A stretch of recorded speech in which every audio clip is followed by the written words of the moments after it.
ನಮಸ್ತೆ ಆತ್ಮೇರೆ. ನಾನು ನಿಮ್ಮ ಸತೀಶ್ ಸ್ನೇಹಿತರೆ.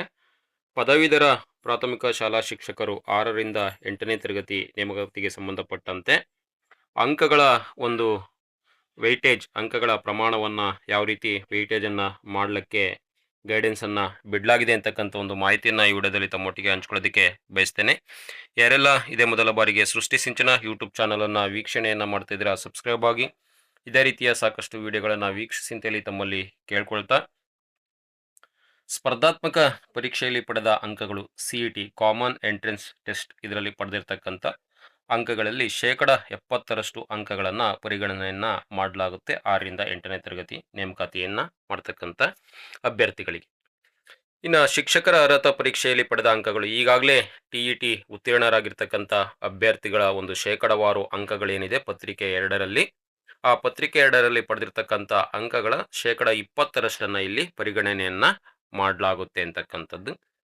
ಪದವಿ ಪರೀಕ್ಷೆಯಲ್ಲಿ ಪಡೆದ ಅಂಕಗಳು ಅಂದರೆ ಡಿಗ್ರಿ BA BSc ಇಂಥ ವಿದ್ಯಾರ್ಹತೆಯನ್ನು ಹೊಂದಿರತಕ್ಕಂಥ ಅಭ್ಯರ್ಥಿಗಳಲ್ಲಿ ವಾರ್ಷಿಕ ಪಡೆದಂಥ ಅಂಕಗಳಲ್ಲಿ 8% ಇಲ್ಲಿ ಪರಿಗಣನೆಯನ್ನು ಮಾಡಲಾಗುತ್ತೆ.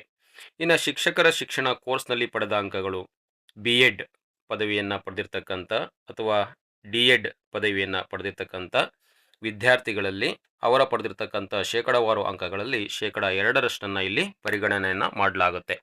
ಒಟ್ಟಾರೆಯಾಗಿ 100% ಅಂಕಗಳನ್ನು ಇಲ್ಲಿ ಪರ್ಸೆಂಟೇಜ್ ವಾರು ಇಲ್ಲಿ ವಿಭಾಗವನ್ನು ಮಾಡಿ ಕೊಡಲಾಗಿದೆ ಅಂತಕ್ಕಂಥದ್ದು. ಇದು ಪ್ರಾಥಮಿಕ ಶಿಕ್ಷಣದಲ್ಲಿ ಡಿಪ್ಲೊಮೊ BEd, ವಿಶೇಷ ಶಿಕ್ಷಣದಲ್ಲಿ ಡಿಪ್ಲೊಮೊ ಅಥವಾ BEd ಹೊಂದಿರುವ ಅಭ್ಯರ್ಥಿಗಳ ಪ್ರಕರಣದಲ್ಲಿ ಈ ರೀತಿ ವೇಟೇಜನ್ನು ಮಾಡಲಾಗುತ್ತೆ. ಇನ್ನು B ಇದರಲ್ಲೇ 2 ವಿಭಾಗವನ್ನು ಮಾಡಲಾಗಿದೆ.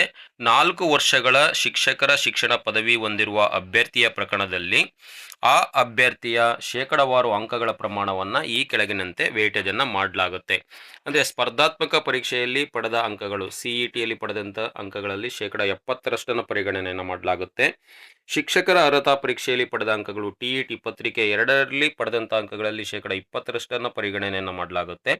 4 ವರ್ಷಗಳ BELED, BAED, BSc ED ಅಥವಾ B.Ed M.Ed ಸಂಯೋಜಿತ ಪದವಿಯಲ್ಲಿ ಪಡೆದ ಅಂಕಗಳಲ್ಲಿ 10% ಅಂಕಗಳನ್ನು ಇಲ್ಲಿ ಪರಿಗಣನೆಯಾಗಿ ತೆಗೆದುಕೊಳ್ಳಲಾಗುತ್ತೆ ಅಂತಕ್ಕಂಥದ್ದು. ಇದು 6ರಿಂದ 8ನೇ ತರಗತಿ ಏನು ಪದವೀಧರ ಪ್ರಾಥಮಿಕ ಶಾಲಾ ಶಿಕ್ಷಕರಾಗಿ ನೇಮಕಾತಿಯನ್ನು ಬಯಸ್ತಿರ್ತಕ್ಕಂಥ ಅಭ್ಯರ್ಥಿಗಳಲ್ಲಿ.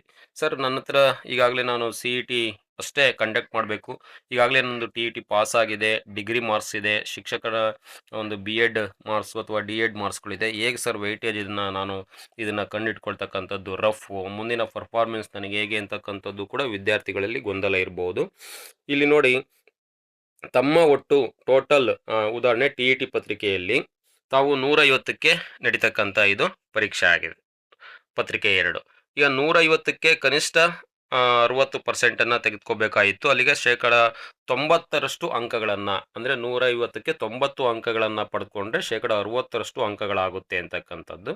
ಇಲ್ಲಿ 20% ತೆಗೆದುಕೊಳ್ತಾರೆ ಅಂತೇಳಿದರೆ ನೀವು ಪಡೆದಿರ್ತಕ್ಕಂಥದ್ದು 60% ಅಂಕಗಳು, 60 ಇದೆ, ಅದರಲ್ಲಿ 20% ಅಂತಾರೆ ಅಂದರೆ 6 12 12% ಪರಿಗಣನೆಯನ್ನು ಮಾಡಲಾಗುತ್ತೆ, 12% ತೆಗೆದುಕೊಳ್ಳಲಾಗುತ್ತೆ ಅಂತಕ್ಕಂಥದ್ದು. ಇನ್ನು ಪದವಿ ಪರೀಕ್ಷೆಯಲ್ಲಿ ಪಡೆದ ಅಂಕಗಳು 8% ಇದೆ ಅಂತಕ್ಕಂಥದ್ದು. ಇದೇ ರೀತಿ ಇದನ್ನು ನೀವು ಕ್ಯಾಲ್ಕುಲೇಷನನ್ನು ಮಾಡ್ತಕ್ಕಂಥದ್ದು. ಒಟ್ಟಾರೆಯಾಗಿ ಅಂಕಗಳನ್ನು ಮಲ್ಟಿಫಿಕೇಷನನ್ನು ಇಲ್ಲಿ ಮಾಡಿದರೆ ತಮಗೆ ಅದು ವೆಯ್ಟೇಜ್ ಸಿಗುತ್ತೆ. ಮುಂದಿನ ವಿಡಿಯೋದಲ್ಲಿ ನಾನು ಈ ರೀತಿ ಅಭ್ಯರ್ಥಿಗಳಿಗೆ ಏನಾದರೂ ಕೂಡ ಗೊಂದಲ ಇದ್ದರೆ ತಮ್ಮ ಒಂದು ಪೂರ್ವ ನಿರ್ಧಾರಿತ ವೆಯ್ಟೇಜನ್ನು ಯಾವ ರೀತಿ ತಾವು ಪರೀಕ್ಷೆಯನ್ನು ಮಾಡ್ಕೋಬೋದು ಅಂತಕ್ಕಂಥ ಒಂದು ಮಾಹಿತಿಯನ್ನು ತಮ್ಮ ವಿಡಿಯೋದಲ್ಲಿ ಮುಂದಿನ ವಿಡಿಯೋದಲ್ಲಿ ನಾನು ಹಂಚ್ಕೊಳ್ಳೋದಕ್ಕೆ ಬಯಸ್ತೇನೆ. ಈ ಒಂದು ಪರೀಕ್ಷೆ ಮುಗಿಯ ತನಕಲೂ ಕೂಡ ನಮ್ಮ ಶಾಲಾ ಶಿಕ್ಷಣ ಇಲಾಖೆಯ ವಿವಿಧ ಉಪಕ್ರಮಗಳನ್ನು ಕುರಿತು ನಾನು ತಮ್ಮೊಟ್ಟಿಗೆ ವಿಡಿಯೋ ಕಾರ್ಯಕ್ರಮವನ್ನು ಹಮ್ಮಿಕೊಳ್ತಕ್ಕಂಥ ಒಂದು ಯೋಜನೆಯನ್ನು ಹಾಕ್ಕೊಳ್ತಾ ಇದ್ದೀನಿ. ಹಾಗಾಗಿ ಎಲ್ಲ ಪದವೀಧರ ಪ್ರಾಥಮಿಕ ಶಾಲಾ ಶಿಕ್ಷಕರು 6ರಿಂದ 8ನೇ ತರಗತಿ ಮತ್ತು 1ರಿಂದ 5ನೇ ತರಗತಿ ಪ್ರಾಥಮಿಕ ಶಾಲಾ ಶಿಕ್ಷಕರಾಗಿ ನೇಮಕಾತಿಯನ್ನು ಹೊಂದತಕ್ಕಂಥ ಅಭ್ಯರ್ಥಿಗಳು ಈ ವಿಡಿಯೋನ ತಮ್ಮ ಸ್ನೇಹಿತರೊಟ್ಟಿಗೆ ಶೇರನ್ನು ಮಾಡಿ ಅಂತಕ್ಕಂಥ ಮಾಹಿತಿಯನ್ನು ಕೇಳ್ಕೊಳ್ತಾ, ಇದಾಗಿತ್ತು ಪದವೀಧರ ಪ್ರಾಥಮಿಕ ಶಾಲಾ ಶಿಕ್ಷಕರ 6ರಿಂದ 8ನೇ ತರಗತಿ ನೇಮಕಾತಿ ಪ್ರಕ್ರಿಯೆಗೆ ಸಂಬಂಧಪಟ್ಟಂಥ ಶೇಕಡಾವಾರು ಅಂಕಗಳನ್ನು ಯಾವ ರೀತಿ ವೆಯ್ಟೇಜನ್ನು ಮಾಡಲಾಗುತ್ತೆ ಅಂತಕ್ಕಂಥದ್ದು. ಇದನ್ನು ಯಾವ ರೀತಿ ವೆಯ್ಟೇಜನ್ನು ಮಾಡಲಾಗುತ್ತೆ ಅಂತಕ್ಕಂಥದ್ದನ್ನು ಮುಂದಿನ ವಿಡಿಯೋದಲ್ಲಿ ನಾನು ಪ್ರಾಕ್ಟಿಕಲಿ ತಮ್ಮೊಟ್ಟಿಗೆ ಹಂಚ್ಕೊಳ್ಳೋದಕ್ಕೆ ಬಯಸ್ತೀನಿ. ಇಷ್ಟೊತ್ತು ವಿಡಿಯೋನ ವೀಕ್ಷಣೆ ಮಾಡಿರ್ತಕ್ಕಂಥ ತಮಗೆಲ್ಲರೂ ಕೂಡ ಧನ್ಯವಾದಗಳು. ನಮಸ್ತೆ.